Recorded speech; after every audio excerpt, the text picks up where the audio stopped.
What if the fiercest Nazi warriors were not just men, but chemically forged shadows of humanity?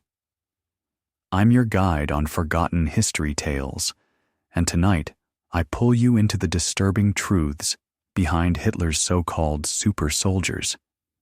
I take you into a battlefield that no longer breathes, but still echoes. A damp forest in Eastern Europe, 1942. The trees stand like gaunt sentinels, their branches skeletal under a pale moon. I hear the crunch of boots in the frost, the faint rattle of weapons, the stifled cough of young men unprepared for the abyss about to swallow them. But there is something else here, something less human, more unsettling. Soldiers move with a mechanical endurance, eyes sunken yet wide, their faces gaunt but almost feverishly alert.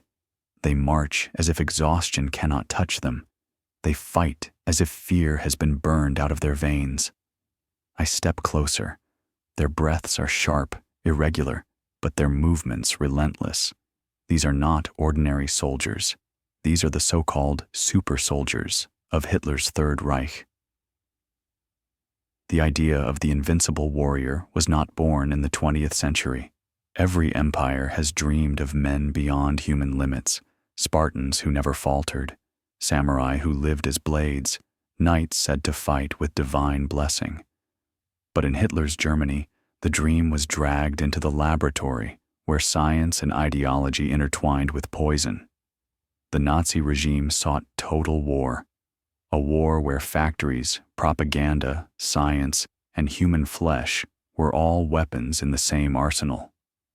To win such a war, the human body itself had to be bent, reshaped, driven beyond natural endurance. Germany's military machine wanted soldiers who could march longer, fight harder, and never succumb to fatigue or fear. And so, deep within their research, they turned to chemistry, to small white tablets that seemed harmless but would alter the course of history. The name was Pervitin. To the men who swallowed it, it was called Stuka-Tabletten, the dive bomber pills. In reality, it was methamphetamine, a crystalline stimulant that could transform ordinary men into tireless engines of destruction. I picture the scene. A young soldier in 1940 standing on the edge of the Blitzkrieg into France. He is 19, his nerves thin as wire, his uniform stiff on his shoulders. The night before the offensive, an officer moves through the ranks, handing out pills as if distributing communion wafers. For focus, for strength, for the Führer. The boy hesitates, then swallows. Within half an hour, his world shifts. The fog of fear lifts, his pulse quickens, his fatigue dissolves like sugar in hot tea. The roar of engines, the thunder of artillery, the cries of command, all sharpen into clarity. He feels like he can march through fire, through mud, through the impossible. And so he does. Alongside hundreds of thousands of others, he storms forward, fueled by chemistry as much as ideology. The Blitzkrieg, the lightning war, was not only a strategy of tanks and planes, but of men who could stay awake for 3, 4, even 5 days without rest.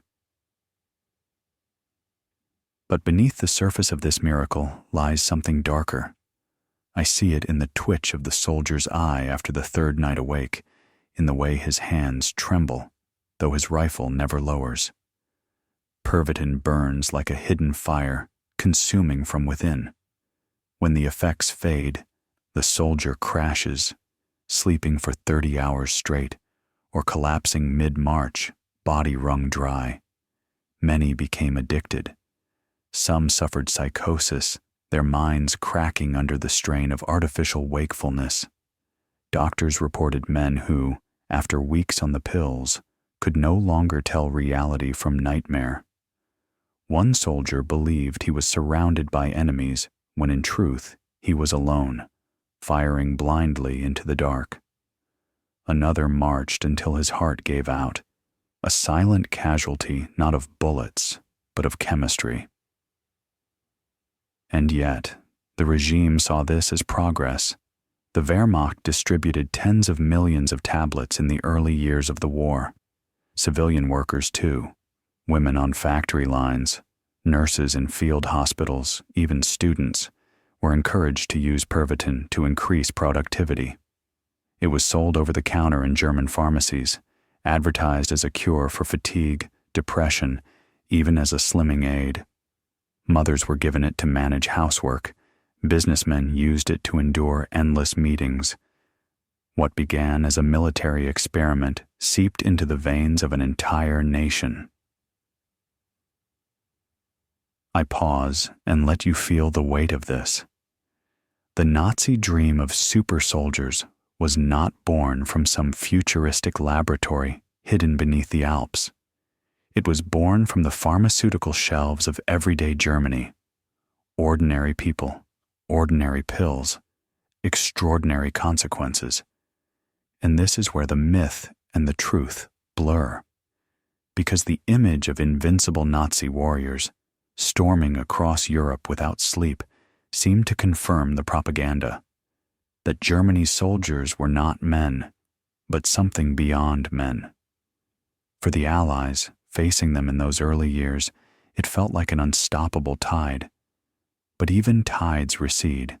The more the pills were consumed, the greater the cracks in the facade. Addiction spread. Withdrawals crippled units. Reports of hallucinations, violent outbursts, and mental breakdowns grew. Doctors began to question whether this miracle drug was, in fact, a curse. And within the Nazi hierarchy itself, debates raged. Should science be used to strengthen the will of the soldier? Or was it corrupting the very core of the Aryan ideal? I feel the chill of that paradox.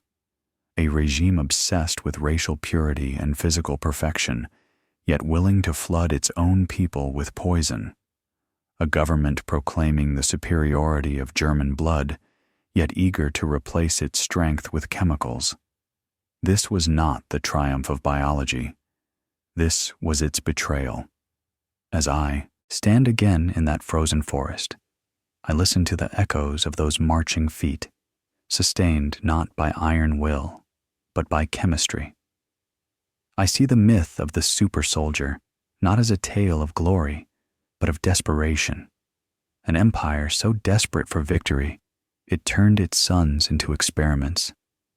But this is only the beginning. The pills were not the end of the Nazi pursuit of human enhancement. They were the first step into darker, stranger realms, into experiments that crossed the line between medicine and madness. And in the next chapter, I will take you deeper into the laboratories where the dream of the super soldier twisted into something even more disturbing. I take you now beyond the battlefield, beyond the mud and fire, into the quiet corridors where another war was fought. A war waged not with rifles and tanks, but with scalpels, syringes, and notebooks filled with grotesque ambition. The Nazi dream of the super soldier did not stop with Pervitin. That was only the crude beginning. In the laboratories of the Reich, science was weaponized in pursuit of something even more chilling: the creation of men who would embody Hitler's vision of invincibility. If methamphetamine could erase sleep, then perhaps surgery, biology, and radical experimentation could erase weakness itself. I picture a basement laboratory in occupied Poland. The air is heavy with formaldehyde and iron. A single light bulb hums overhead, casting a pale circle onto a steel table. Doctors in crisp uniforms lean over a soldier strapped down, his veins prepared for injections. Beside them are cages of rabbits and dogs, living test subjects in grotesque rehearsals for what is to come. On the shelves lie bottles labeled with chemicals, stimulants, hormones, poisons. In the corner, a guard smokes silently, his eyes fixed not on the man writhing on the table, but on the clock ticking away the hours. This is not science in service of humanity. This is science in service of power. Hitler believed the German soldier was destined to be the strongest in the world. Yet he distrusted weakness in all forms, mental, physical, even genetic. His ideology fused with pseudoscience, and what emerged was a program of experimentation that blurred medicine and torture. In concentration camps, doctors like Sigmund Rascher conducted gruesome trials in the name of enhancing endurance. Prisoners were submerged in icy water to test how long the human body could resist hypothermia. Others were locked into low-pressure chambers, simulating high altitudes to study how lungs and blood would react when deprived of oxygen. Their suffering was meticulously recorded, heartbeats fading, screams fading, silence rising. These were not experiments for healing. They were rehearsals for breaking human limits, attempts to find the line between life and death so that German pilots and soldiers might push just beyond it. But the dream reached even further. Nazi doctors toyed with injections of stimulants, vitamins, and hormones to push strength beyond nature. Some prisoners were given cocktail mixtures, Pervitin combined with cocaine and morphine, designed to create soldiers who could feel no pain, no fatigue, no hesitation. The result was often madness, hallucinations, seizures, complete psychological collapse. Still, the Reich pursued it. Reports describe projects like D9, a top-secret pill developed late in the war, meant to keep submariners awake and active for days. Each capsule contained cocaine, methamphetamine, and a powerful painkiller, enough to strip the body of fear and the mind of caution. Prisoners forced to test it were sent on long marches. Some collapsed after 80 kilometers, their hearts bursting from the strain. Others staggered onward, eyes glassy, lips cracked, their humanity burned away. I let you feel the horror of this. Imagine standing in those corridors, hearing the echo of boots on tile, the faint rattle of chains. The scientists spoke of endurance, performance, advancement. But what lay beneath their words was the raw truth. They were willing to break thousands of human beings in the hope of creating one soldier who could march without sleep, fight without fear, and kill without hesitation. This was not science. It was alchemy twisted into cruelty, ideology wearing a lab coat. Yet it would be too simple to dismiss it as madness alone. These experiments were documented, logged, carefully analyzed. Results were shared in reports circulated through the military. To the regime, this was data, not death. The suffering of prisoners was transmuted into numbers, into tables of endurance and failure, into cold facts intended to forge the ultimate soldier. And within this pursuit was a mythic echo, an ancient dream dressed in modern horror. The Nazis believed they were sculpting a new warrior caste, men who could stride across continents like figures of legend. They invoked the language of immortality, of Aryan superiority, of destiny. The laboratory became their forge, and human beings the raw ore to be smelted, beaten, and reforged into something beyond man. But the forge consumed its own material. I think of one story whispered by survivors, prisoners injected with strange fluids and told they would feel stronger. Hours later, some collapsed, convulsing until death. Others laughed uncontrollably, their minds unraveling under chemical storms. Guards watched with detachment, noting times, reactions, failures. To them, these were expendable test subjects, fuel for an experiment that could never succeed. For in the end, no pill, no injection, no torture could truly erase human limits. The experiments produced not supermen, but shattered men, ghosts that haunted the corridors of camps and hospitals. And yet, the myth persisted. Rumors spread among Allied troops that German soldiers were unkillable, that they never tired, that they were creations of some unnatural science. Fear magnified the reality, and the legend of Nazi super soldiers began to grow. The truth that these soldiers were often addicted, broken, or chemically manipulated was darker than the myth itself. I pause, and I feel the weight of it settle. The laboratories of the Reich were not only sites of cruelty, they were the crucible where the myth of the super soldier was born. A myth that would outlive the war, carried into films, novels, and whispered tales of secret science. But the story does not end within German walls. For the Allies, watching these experiments from afar, a question began to form. If Hitler sought to create invincible soldiers, should they not pursue their own? What began in Nazi laboratories would ripple outward across oceans and decades, shaping military research in ways few could have imagined. The dream of chemically or genetically enhanced warriors did not die in 1945. It lingered like smoke after fire, waiting to be rekindled. I take you now across the Channel, into the dimly lit rooms of London during the Blitz. The city shakes with nightly bombardments, walls trembling with each distant detonation. Beneath the ground, in bunkers filled with cigarette smoke and the scratching of pens, intelligence officers sift through intercepted reports, captured documents, and the testimonies of prisoners. Among these fragments emerges a chilling pattern. German soldiers marching for days without rest, pilots staying alert through endless missions, tank crews who seem immune to exhaustion. At first, it sounds like propaganda. The British had long believed the Nazis thrived on exaggeration.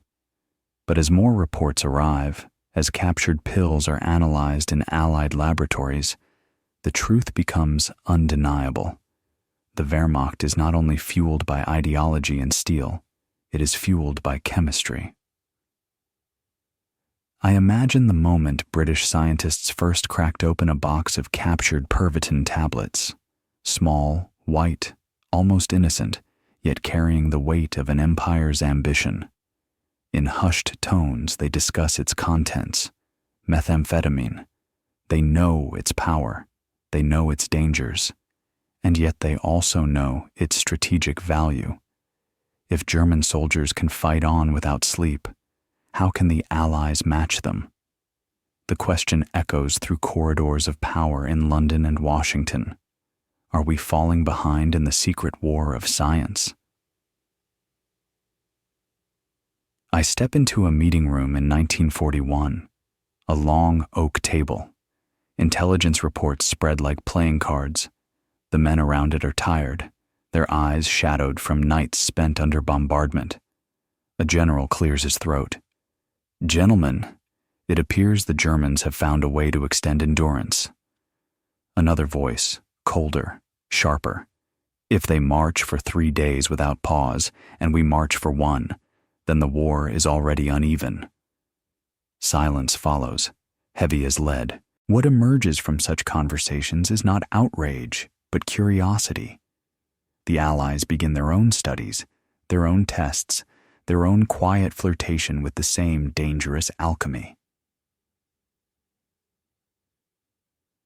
In Britain, soldiers are issued Benzedrine, an American-made amphetamine, during long missions.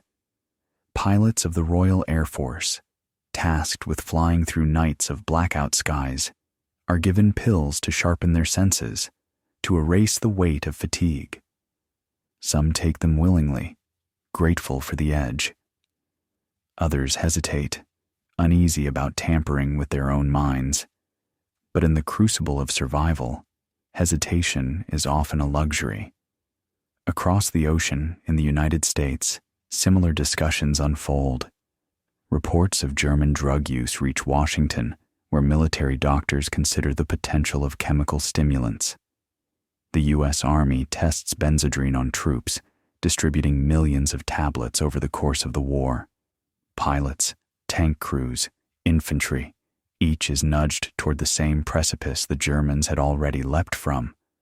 The line between medicine and manipulation blurs. And here lies the haunting irony.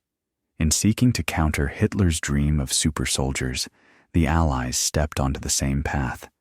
Different pills, different justifications, but the same temptation to sculpt endurance, to manufacture courage, to silence the body's desperate cry for rest. I picture an American bomber crew flying deep into German territory. Hours stretch into days. The hum of engines numbs the mind. Then the pills are passed around, swallowed without water. Fatigue melts, eyes sharpen, conversation grows rapid, jittery. The mission continues, but the price is paid later, when the crash comes, nerves frayed, tempers short, sleep clawing its way back with vengeance. The public never knew. For civilians, the war was fought with ration books and blackouts, but behind closed doors, nations experimented with their own soldiers' minds and bodies. What began as a Nazi obsession had now become an Allied necessity. And within this hidden theater of war, new questions emerged. Was chemistry merely the beginning? If pills could keep men awake, what else could science do? Could it harden courage, erase fear, bend the human mind to war's demands? It was not only a battle of weapons, it was a battle of human limits. The Allies, though wary, could not ignore the myth that the Nazis had planted. The specter of the super soldier haunted every intelligence report, every rumor whispered by prisoners. The Germans, it was said, were experimenting with drugs that erased pain entirely, creating men who could charge through bullets without flinching. Even if these were exaggerations, the fear itself was powerful. It compelled the Allies to prepare for a world where science, not just steel, decided the outcome of battles. And so, as bombs fell on London and tanks rolled across the Russian steppes, another kind of war simmered, quietly. The war for control of the human body itself. But I must take you deeper still into the psychological realm. For the story of these drugs is not only about endurance and exhaustion, it is about the reshaping of fear. War is built on fear. Fear of death, fear of failure, fear of the unknown. If chemistry could erase that fear, what remained of the soldiers' humanity? British and American soldiers, like their German counterparts, began to report the same strange sensations: numbness to danger, reckless bravery, a dissociation from the horrors around them. The pills did not simply keep men awake. They altered the very way they perceived war. And in this, the Allies discovered the same paradox that haunted the Nazis. Yes, stimulants could sharpen performance, but they could also unshackle madness. Pilots took unnecessary risks. Infantrymen charged into hopeless firefights. Tempers flared. Paranoia spread. Some men became addicted, unable to function without the pills. The war demanded endurance, but at what cost? I feel the unease of this realization settle over me. Both sides, enemies locked in a struggle for survival, were willing to tamper with the deepest essence of their own soldiers to gain an edge. It was no longer about who had the bigger tank or faster plane. It was about who could strip away the limits of the human mind, even if it meant sacrificing the soul that resided within. And here, the narrative takes a darker turn, for as the war ground on, whispers began to circulate, not just of pills, but of experiments that sought to reach beyond chemistry altogether. rumors of medical trials in Nazi camps that ventured into grotesque manipulation of flesh and mind, rumors that would eventually force the world to confront horrors unlike anything imagined. I take you now into the deepest shadows of the Reich, where the pursuit of the super soldier stepped beyond tablets and powders and into the raw fabric of flesh itself. If stimulants could erase fatigue, then what of surgery, genetics, and forced evolution? For Hitler's Germany, science was not simply a tool. It was a chisel with which they believed they could sculpt a new kind of man. I enter a camp in the winter of 1943. The air bites with frost, yet the barracks stink of sweat, blood, and disinfectant. Prisoners are marched into medical blocks, their eyes hollow, their steps sluggish. Inside, doctors in gleaming white coats move with clinical detachment, clipboards in hand, scalpels gleaming under harsh lamps. On the walls, posters of Aryan ideals, broad shoulders, chiseled jaws, golden hair, stare down with grotesque irony. This is not healing. This is not medicine. This is experimentation. The Nazi obsession with racial purity fused with their dream of martial perfection. To create soldiers who were fearless, tireless, and unbreakable, they looked not only to chemistry, but to biology itself. Some doctors injected prisoners with hormones, testing whether testosterone or glandular extracts could amplify strength and aggression. Others attempted bone grafts, muscle transplants, grotesque surgeries meant to explore the limits of endurance.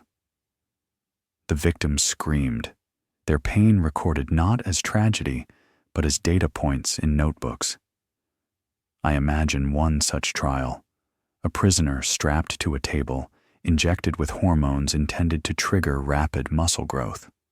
The body swells unnaturally, fever sets in, and within days the subject is dead, yet the notes remain, filed away under headings like test results, endurance potential.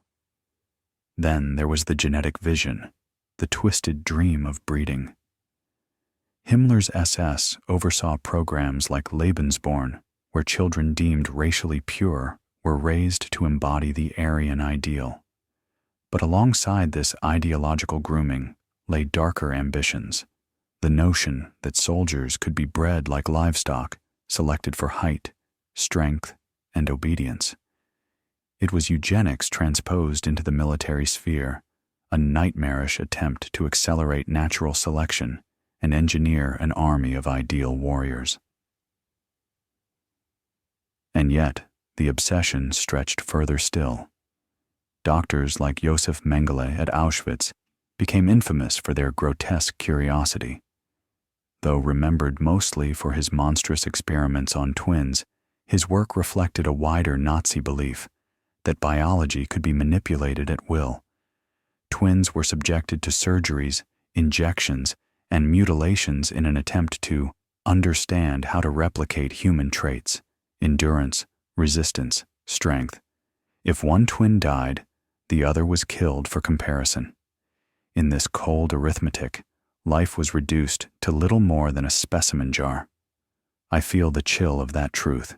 In pursuit of invincibility, the Nazis waged war not only on nations, but on the very sanctity of the human body. Rumors spread among prisoners and guards alike of attempts to create soldiers impervious to pain.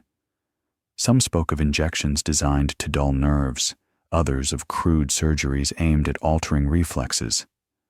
Whether fact or rumor, the effect was the same. The myth of Nazi science began to blur with the fear of Nazi sorcery. To those who suffered, it seemed as if the regime was reaching into forbidden realms, twisting men into monsters in pursuit of victory. And within the higher echelons of the Reich, these experiments fed directly into ideology. Hitler himself often spoke of forging a new race of warriors, a master race immune to the weaknesses of ordinary men. His generals dreamed of legions who would never falter in the mud of Russia, never collapse in the deserts of Africa, never question their orders even when death was certain. To them, science was not about ethics, it was about destiny. But reality was far crueler. For every experiment, hundreds of lives were shattered, bodies destroyed, minds broken. No super soldier ever emerged.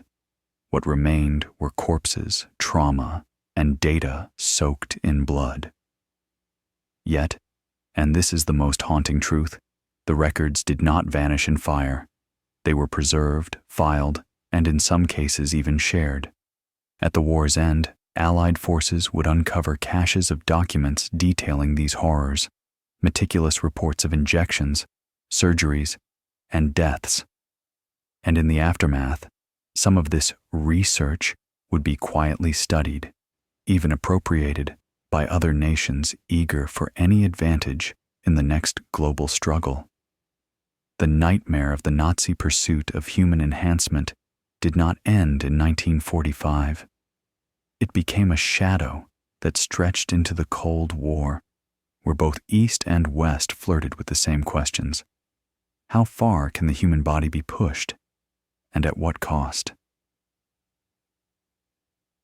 I pause here, and I let the silence breathe, because what you and I must confront is not only the horror of what was done, but the deeper question it reveals. When nations wage total war, when survival itself is at stake, what limits remain?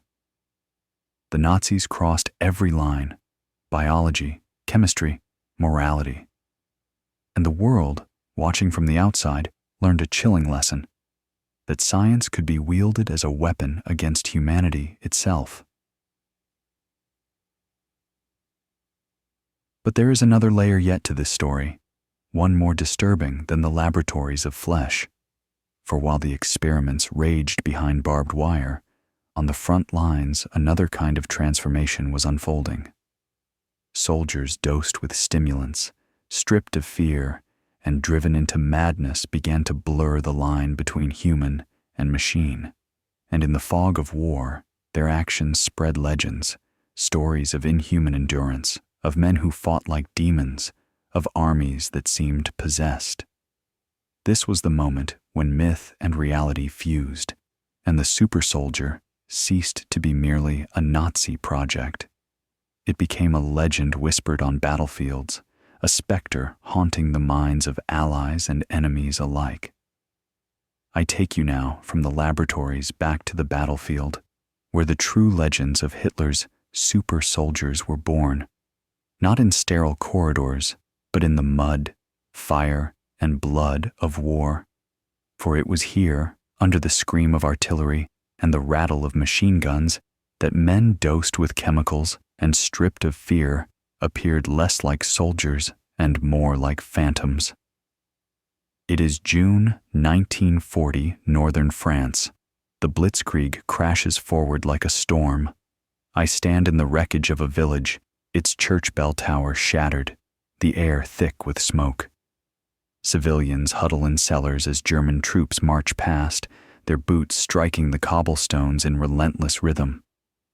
I notice their faces, eyes wide, pupils burning, jaws clenched with unnatural intensity. These are young men, barely 20, yet they move like machines wound too tightly, incapable of rest. For 3 days, they have not slept. Fueled by Pervitin, they push their bodies far past exhaustion. To their enemies, they appear inhuman, unstoppable, mechanical, like a tide of iron that never recedes. French defenders whisper in terror, "Ils ne dorment jamais." They never sleep. I shift now to the Eastern Front, winter of 1941. Snow stretches endless and pale, the Russian steppe swallowing entire armies. Temperatures plunge to 40 below. Men without stimulants stumble, collapse, freeze where they fall. But I see German units trudging forward, their breath ragged but unyielding. Their boots crack through ice, their rifles clutched in frost-bitten hands. A Russian soldier, hiding in a ruined barn, watches through the slats as they approach. He later recalls their faces, hollow-eyed, expressionless, as if death itself could not slow them. To him, they were not men at all, but something conjured, ghouls in gray uniforms, sent by the Reich to devour the living. Such stories spread faster than bullets. Whispers of Nazi troops who did not tire, who fought through wounds, who seemed possessed. It was myth-making born of terror, yet beneath it lay the chemical truth. But the pills did more than sharpen endurance. They stripped away fear, and in its absence came frenzy. Accounts from both Allied and Soviet soldiers describe German troops charging positions recklessly, laughing as shells exploded around them, fighting with a wildness that seemed closer to madness than courage. In one report from the Eastern Front, a single German squad allegedly held off waves of Soviet attackers for an entire night. When the Soviets finally overran the position, they found the Germans' bodies riddled with bullets, yet their rifles still clutched in lifeless hands, fingers locked around the triggers. Later examination revealed amphetamines in their pockets. The legend grew. Were these men immortal? Had Hitler created soldiers immune to pain? Reality was more tragic. They were human beings driven into madness, their bodies broken by stimulants, even as they fought beyond their natural limits. I let you imagine the psychology of the ordinary Allied soldier facing such enemies. You are crouched in a trench, your nerves raw, your eyelids heavy after 3 sleepless nights. Then the Germans come, not cautiously, but charging headlong, eyes burning, shouts rising, as if possessed by something unnatural. How do you comprehend it? You begin to whisper, "They are not like us. They are something else." And thus, the myth of the Nazi super soldier became as much psychological warfare as physical reality. Yet the price was steep. Reports within the Wehrmacht describe men collapsing mid-march, falling into seizures, or succumbing to sudden heart failure. Others descended into paranoia. Some hallucinated entire enemy battalions, firing into the void until their ammunition ran dry. Commanders found themselves facing soldiers who were both more effective and more unstable, men who could hold a position longer, but who might also snap without warning. The front line became not only a theater of war, but a stage where the experiment of the super soldier played out in real time, with victory or collapse written in human flesh. One chilling story reaches me from 1944. A German tank crew, surrounded and cut off, refuses to surrender. For 2 days, they fight off superior forces, their turret roaring, their machine guns raking the fields. When finally overrun, investigators find the crew inside, dead, their bodies slumped, veins still carrying traces of Pervitin. They had fought until their hearts failed, not until their courage faltered. To their enemies, it seemed inhuman. To history, it was the chemical illusion of invincibility. And here lies the paradox. In their attempt to create warriors who surpassed human limits, the Nazis revealed the frailty of flesh. These men were not superhuman. They were overdriven humans, fragile bodies burning out under chemical fire. But myths thrive on spectacle, not detail. Soldiers who survived these encounters carried the stories back, into letters, into mess halls, into the folklore of the war. Soon, the legend of the Nazi super soldier spread across Europe, a tale of terror that magnified itself with every retelling. I feel the weight of those legends. They remind me of older myths, berserkers of the Vikings, warriors said to fight in trance-like fury, impervious to pain. History repeats its obsessions, only the methods change. Mushrooms in one age, amphetamines in another.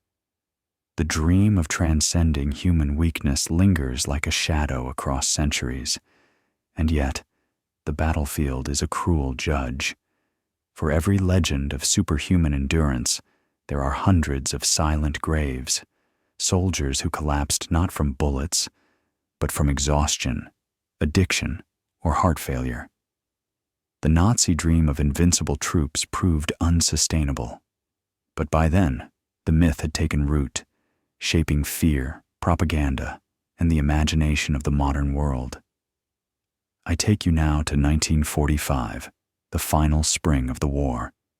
Berlin lies in ruins, the Reich collapsing in flames. Yet even as the Third Reich falls, another battle is beginning. A battle not on fields of mud and fire, but in archives, laboratories, and whispered negotiations. For when the Allies overran Germany, they uncovered more than tanks and bunkers. They uncovered the paper trail of a dream, Hitler's vision of super soldiers and the grotesque science that fed it. I imagine the moment Allied officers entered an abandoned medical facility. The windows shattered, the smell of smoke still lingering, but the cabinets intact, drawers filled with files, experiments recorded with chilling precision, charts of human endurance under drugs, notes on hypothermia, starvation, injections, reports stamped with the eagle and swastika. These were not the ravings of madmen, but organized science conducted with cold, methodical cruelty. And here was the dilemma. Should such knowledge be burned, erased, as a crime against humanity? Or should it be kept, studied, even used, so that the victors might inherit not only the spoils of war, but the secrets of the enemy? The answer, whispered in backrooms, was unsettling. Much of it was kept. I take you now into Operation Paperclip, the program by which the United States smuggled hundreds of Nazi scientists into its service. Some were experts in rocketry, others in aeronautics, but among the files brought across the Atlantic were also medical reports, data extracted from the agony of prisoners. Officially, America condemned Nazi crimes. Quietly, it preserved their findings. The Soviets, too, seized their share. In Berlin, as the Red Army swept through, crates of documents and captured physicians were spirited eastward, folded into the Soviet military machine. For if the Nazis had dared to tamper with the body and mind of the soldier, neither Washington nor Moscow could risk being left behind. And so, the dream of the super soldier did not die in 1945. It shifted form. I picture an American laboratory in the early years of the Cold War. A white-coated scientist reads German reports on Pervitin trials, then makes notes for U.S. research into amphetamines. Across the ocean, Soviet doctors run endurance tests on their own troops, experimenting with stimulants and adaptation to extreme cold. Both sides chase the same goal: warriors who can march longer, fight harder, resist fear. The new battlefield is no longer France or Russia. It is the very limits of the human body. This was the birth of a hidden war, one fought in silence, in underground labs and secret programs. The United States military began testing new stimulants on pilots, seeking to extend mission hours. The CIA, under the banner of projects like MK-Ultra, experimented with drugs that could alter consciousness, manipulate fear, even control minds. The Soviets, paranoid and equally ambitious, pursued their own shadow projects, mixing stimulants, radiation studies, and crude surgeries to probe human resilience. Each superpower, staring at the other through the Iron Curtain, saw in Nazi research not only horror, but opportunity. I pause, and I ask you to feel the unease of this. The very atrocities condemned at Nuremberg became blueprints for future programs. The world promised never again, yet the lure of forbidden knowledge proved too strong. Nazi science had sown a poisonous seed, and the Cold War watered it. Rumors spread in the 1950s and 1960s of soldiers given experimental drugs before missions, of submarine crews tested for months on stimulants, of astronauts evaluated not only for skill, but for endurance under chemical enhancement. Officially, governments denied the pursuit of super soldiers. Unofficially, research continued in shadows, and all the while, the myth of Hitler's tireless warriors lingered. Intelligence reports in both Washington and Moscow painted them not merely as historical curiosities, but as warnings. If one dictator could push men beyond nature, then the next global war might be fought not only with nuclear bombs, but with altered soldiers.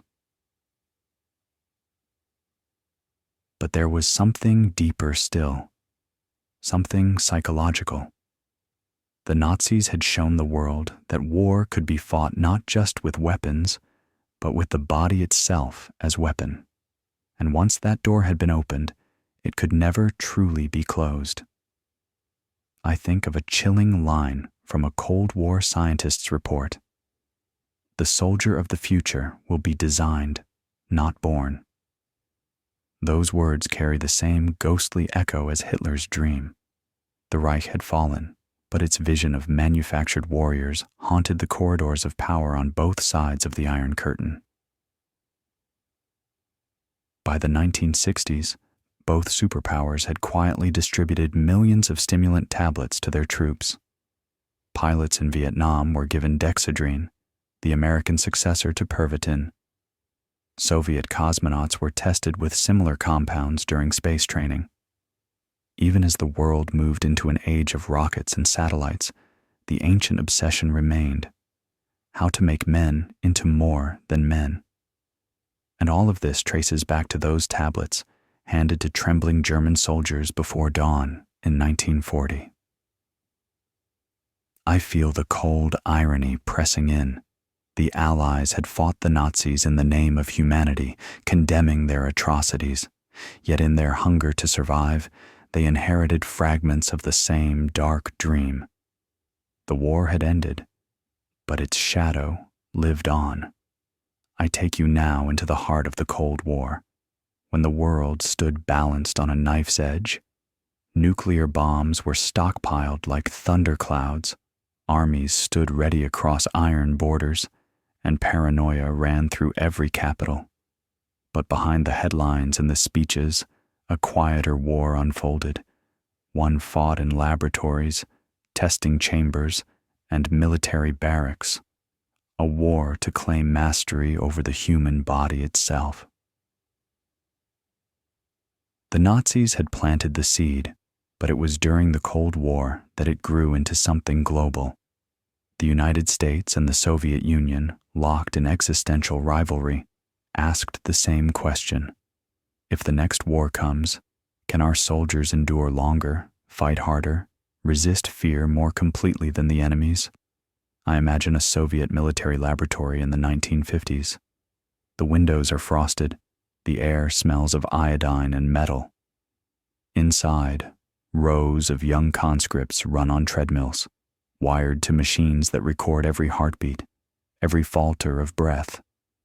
They have been injected with stimulants, their endurance pushed to the breaking point.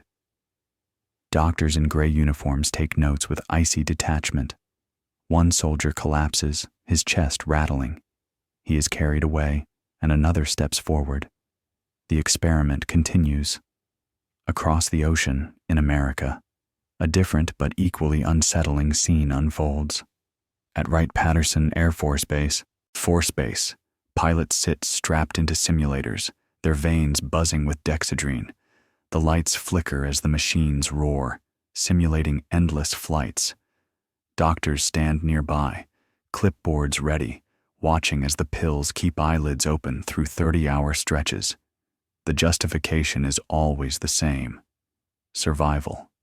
If the other side dares to push men beyond natural limits, We must do the same, or perish. But the Cold War did not stop at stimulants. It ventured into realms more disturbing.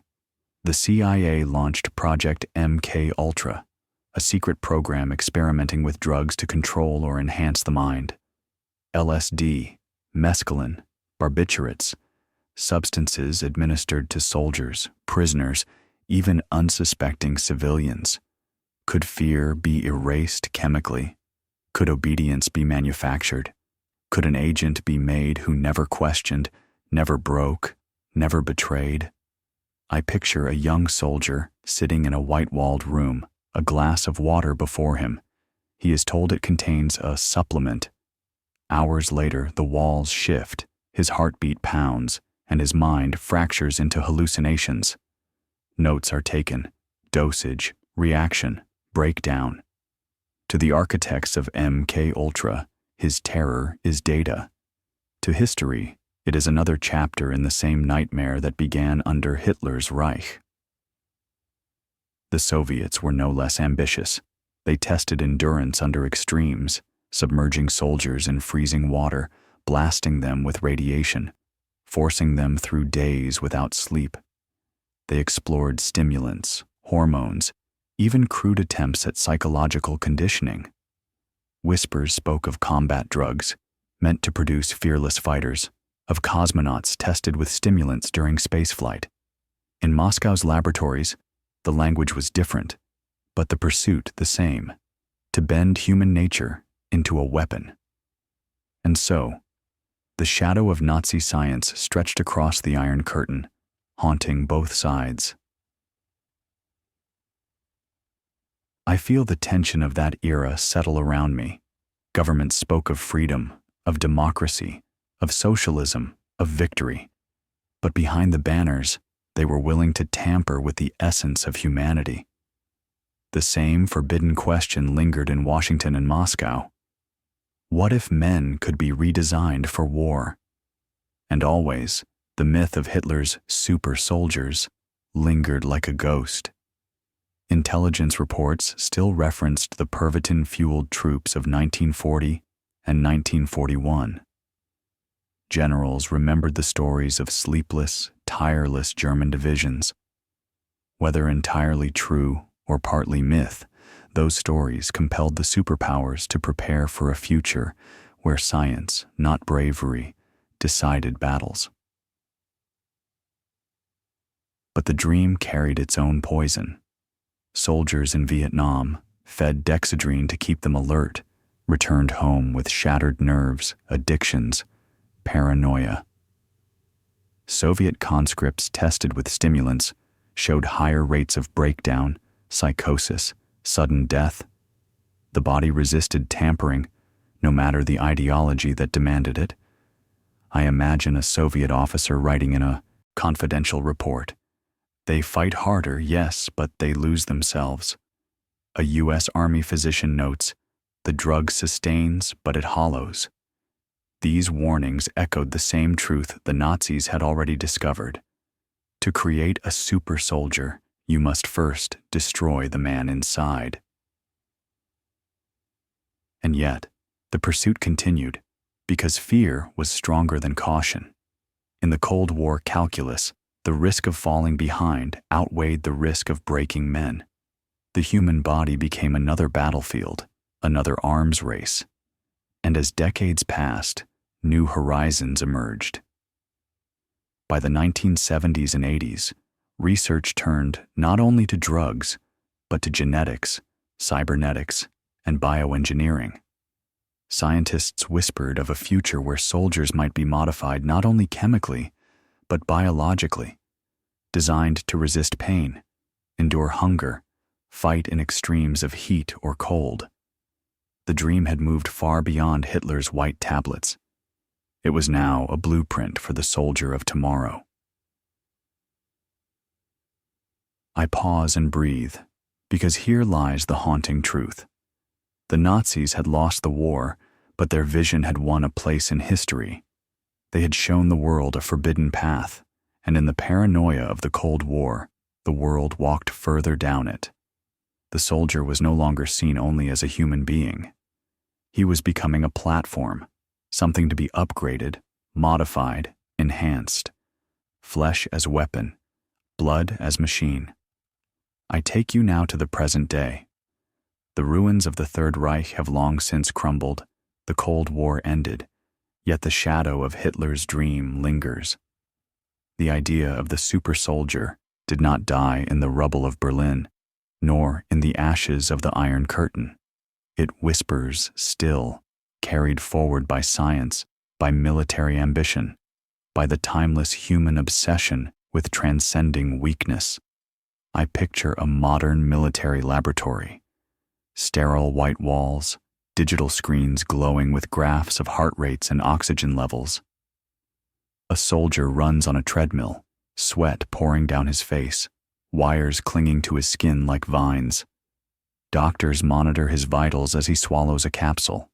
Not Pervitin, not Benzedrine, but a modern stimulant designed to sharpen cognition, enhance focus, extend wakefulness. Officially, it is research for fatigue management. But in reality, it is the continuation of the same story that began with Nazi tablets in 1940. Across the world, in another lab, geneticists examine strands of DNA. They speak of resilience genes, of editing the body to resist hypoxia, hunger, or pain. The language is clinical, precise, but the undertone is unmistakable. What if soldiers could be built, not born? The echoes are everywhere. The United States military has openly researched stimulants like modafinil for pilots, drugs that can extend wakefulness for 40, 50, even 60 hours. DARPA, the Pentagon's research arm, has explored enhanced cognition, pain suppression, and even brain-machine interfaces to link soldier and weapon. The Soviets are gone, but Russia continues its own biomedical research for extreme conditions. China invests heavily in biotechnology, blurring the line between soldier and experiment. Each nation denies the pursuit of super soldiers, yet each whispers the same promise: to create warriors who can fight longer, think faster, endure more. And the myth of Hitler's super soldiers is always there, lingering like a ghost in the corridors of modern strategy. Military historians still recall how German troops once marched for days without rest, how enemies whispered of inhuman endurance. The legend feeds the present, a caution and a lure. If one dictator once sought to transcend human limits, might not others succeed where he failed? But let us not be deceived by the sterile language of modern science. The dream carries the same poison it always has. For every pill that extends wakefulness, there is the crash that follows. For every attempt to dull fear, there is the risk of madness. For every genetic manipulation, there is the unknown cost hidden deep within the human soul. I feel the weight of history pressing down, from the frostbitten soldiers of the Eastern Front to the trembling prisoners of Nazi laboratories, to the Cold War pilots dosed with amphetamines. Each generation has carried the same obsession, each paying its price. The Nazis dressed it in ideology. The Cold War cloaked it in survival. The modern age veils it in science. But beneath the masks, it is the same pursuit: to break the human body and rebuild it into a weapon. I take you back, briefly, to those German soldiers in 1940, wide-eyed, sleepless, jaws locked by methamphetamine. They believed they were marching toward victory. Instead, they were marching toward collapse, their bodies sacrificed to a false promise of invincibility. Their legend lived on, but their lives burned out like candles in a storm. Today's laboratories, with their gene editing and neuroenhancement, stand on the same precipice. They may not call it super soldier research. They may speak instead of performance optimization or human resilience. Yet the question remains the same one Hitler once posed. Can man be remade for war? And here is the most unsettling truth. Perhaps the myth of the super soldier is more dangerous than the reality.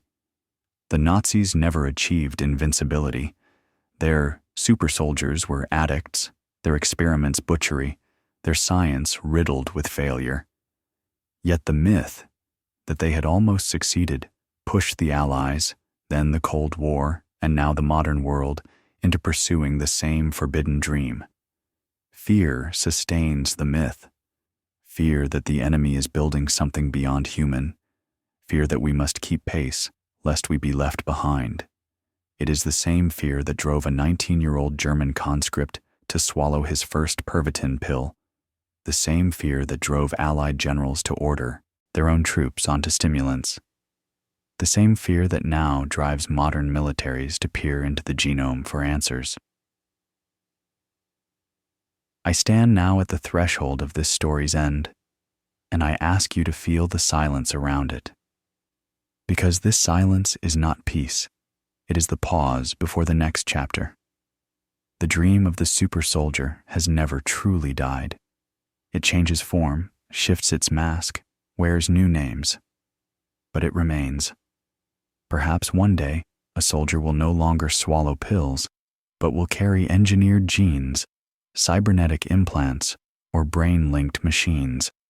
Perhaps one day, the myth will finally cross into reality. But if history teaches us anything, it is this: the pursuit of invincibility always demands a sacrifice, and that sacrifice is humanity itself. I leave you with this image, a line of soldiers, past and present, stretching through history. Spartans at Thermopylae, Viking berserkers, Nazi troops dosed with Pervitin, Cold War pilots fed dexedrine, modern soldiers wired to machines. Each believes they are stronger, faster, more fearless. Yet at the end of the line, the same fate awaits. Men broken, bodies spent, myths surviving longer than flesh. And so, the disturbing truth about Hitler's super soldiers is not that they existed, but that the world has never stopped chasing them.